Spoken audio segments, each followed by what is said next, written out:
नाज़रीन, अवामी न्यूज़ में खबरन जो सिलसिलो जारी है। इन वक्त असीं तव्हांखे इस्लामाबाद में खबर ॾींदा हलूं त सुप्रीम कोर्ट जाली बैंक अकाउंट केस में अॻूणे सदर आसिफ अली ज़रदारी ऐं फरियाल टालपुर खे हफ़्ते जी आख़िरी मोहलत ताईं जवाब जमा करण जी मोहलत ॾेई छॾी है। चीफ जस्टिस साकिब निसार जी सरबराही में 2 रुकनी बेंच मुबीना जाली अकाउंट्स बाबत केस जी ॿुधणी कई। अदालत आसिफ अली ज़रदारी फरियाल टालपुर खे हलंदड़ हफ़्ते जी आख़िरी ताईं जवाब जमा करण जो हुकुम ॾेई छॾियो है। फारूक एच नाइक जो केस खां अलॻि थियण जी दरख़्वास्त रद्द कंदे आसिफ अली ज़रदारी फरियाल टालपुर जे वकालत जारी रखण जो हुकुम ॾेई छॾियो है। अदालत जो GIT फारूक एच नाइक बाबति सिफारिशन खे बि रद्द करे छॾियो है। ॿुधणी शुरू थी त चीफ जस्टिस 172 माण्हुनि जा नाला ACL में विझण ते कावड़ जो इज़हार कंदे चयो त ही कमु कंहिं कयो है, जंहिं ते अटॉर्नी जनरल चयो है त मां हिन मामले खे ॾिसी रहियो आहियां। चीफ जस्टिस चयो है त असां पाण हिन मामले खे ॾिसी वठंदासीं। चीफ जस्टिस अटॉर्नी जनरल सां मुखातिब थींदे चयो त 172 माण्हुनि जा नाला ACL में शामिल करण का आम ॻाल्हि आहे। मुल्क जे ॿिए सूबे जो चीफ एग्जीक्यूटिव जो नालो ACL में कीअं था विझी सघो? सुभाणे तव्हां ऐं नेब चेयरमैन जो नालो ACL में विधो वेंदो। चीफ जस्टिस अटॉर्नी खे मुखातिब थींदे चयो त मूंखे समूरे मामले ते हैरत थी आहे। की नाला ACL में विधा आहिनि? वफ़ाक सरकार हिन जी कीअं वज़ाहत कंदी? चीफ जस्टिस रिमार्क ॾींदे चयो त जवाबदारनि खे GIT रिपोर्ट ते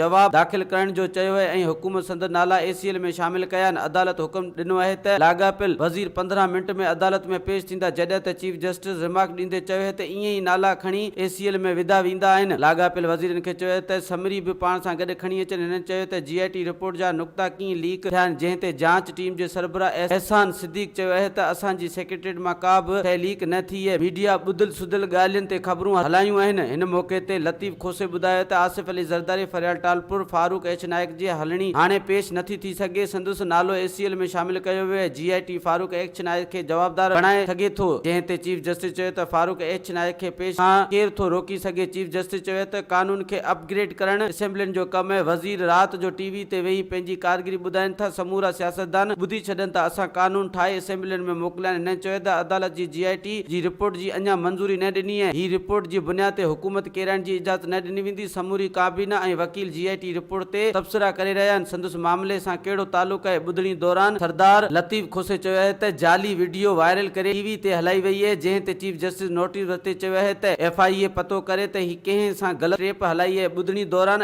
आसिफ अली ज़रदारी वकील फारूक एच नाइक जी चयो त जवाबदार जमा करण लाइ 4 ॾींहंनि जो वक़्तु ॾिनो वञे। अदालत आसिफ अली ज़रदारी फरियाल टालपुर खे हफ़्ते जी आख़िरी ताईं जवाब जमा करण जी मोहलत ॾेई छॾी है। चीफ जस्टिस लतीफ़ खोसे खे रिमार्क्स ॾींदे चयो त खोसा साहब, तव्हां पंहिंजी असलियत खे ॿुधाए छॾियो त इंसाफ़ थींदो। कुझु ॾींहं ग़लति कयो, इन खे भोगणो पवंदो। तकबर सां ॻाल्हाईंदे न त वरी इंसाफ़ केरु ॾींदो? हिते रुगो इंसाफ़ थींदो ऐं कंहिं सां ग़लति या ना इंसाफ़ न थियण ॾींदासीं।